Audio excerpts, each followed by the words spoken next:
Hello and welcome back to Shakesyear. We are working on Othello and we've made it to Act 3, Scene 4. We finally got out of Act 3, Scene 3. But we get to hear from Othello today. And if you remember, most of Act 3, Scene 3 was Iago gaslighting Othello and making him think that Desdemona has been sleeping with Cassio. And the two bits of proof that he has offered, because of course in reality, Cassio and Desdemona are not sleeping together, so nobody has seen them actually sleeping together. But people might have seen them being nice to each other, and she has promised him that she will plead his case to Othello because Othello fired him because Iago got him drunk and then he beat up on Montano, all of that sort of thing. So there are some things that could be construed as inappropriate, but they haven't taken as far as sleeping together. But Iago brings forth two bits of proof in the scene yesterday. He says that he heard Cassio talking in his sleep, wherein he had a dream that he made out with Desdemona and was like, why are you married to Othello? And then he also says, I happened to see Cassio mopping his brow with a handkerchief that had strawberries on it. Isn't that a handkerchief that Desdemona had? And Othello was like, yeah, that was the first gift that I ever gave her, so oh my god, they both have to die. And Iago's like, well, don't kill Desdemona just yet. And Othello's like, you're right, you're gonna go kill Cassio and then you get to be my lieutenant. And that's how Act 3, Scene 3 ended. So Act 3, Scene 4 starts out with Desdemona talking to a clown, because I think everybody needs a little bit of levity at this point in the play. So she's trying to figure out where Cassio is. She wants the clown to go get Cassio, but the clown is doing all sorts of word play with her. So hopefully the audience gets a little bit of a breath after the heaviness that was Act 3, Scene 3. And then the clown finally goes to find Cassio, and Othello comes in. Keep in mind, he's still right at the boiling point from his conversation with Iago, and he comes in and he has to be all nice and normal with Desdemona, but he kind of fails at that, and he holds her hand and he's like, wow, your hand is moist. Why would your hand be wet?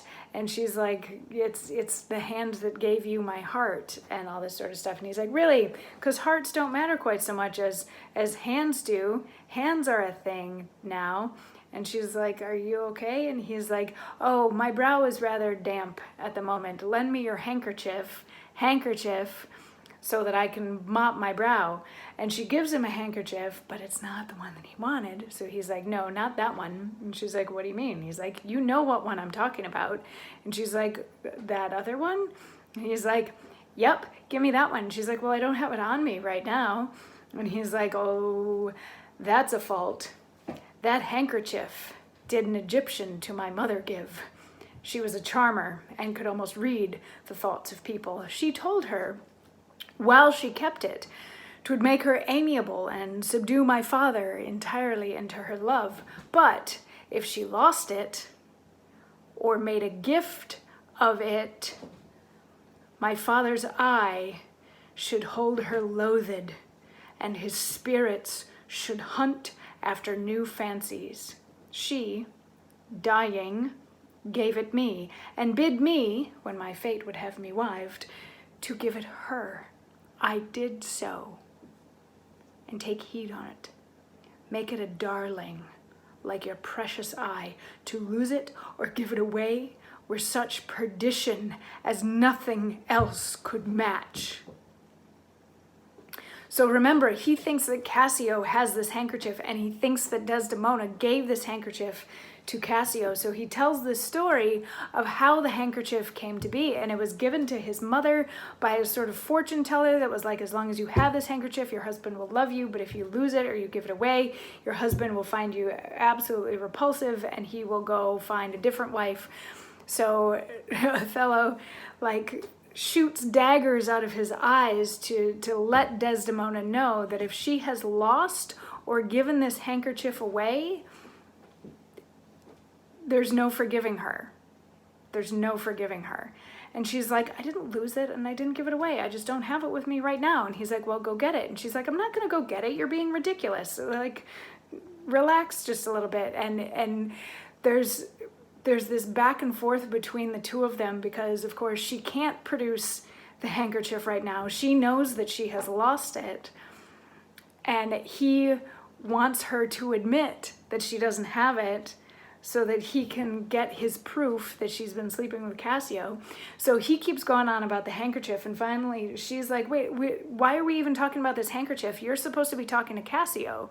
Like, you said that you would talk to Cassio whenever I could bring him. So, like, let's focus on Cassio, which to her is supposed to be like a diffusion thing that she pulls out, but of course to him, since he thinks that she's been sleeping with him, like, that just fuels his fire all the more, until finally he just leaves, because he just can't be there with her anymore. He just leaves. And Desdemona turns to Emilia and she's like, I've never seen him like this before. He has never been a jealous man like this before. I don't even know where this is coming from. And Emilia's like, every man's jealous. And then Iago comes in, and then we get to figure out more about what happens. I believe Cassio comes in with Iago, but we'll figure all that out tomorrow when we get there. I'll see you then. Mwah.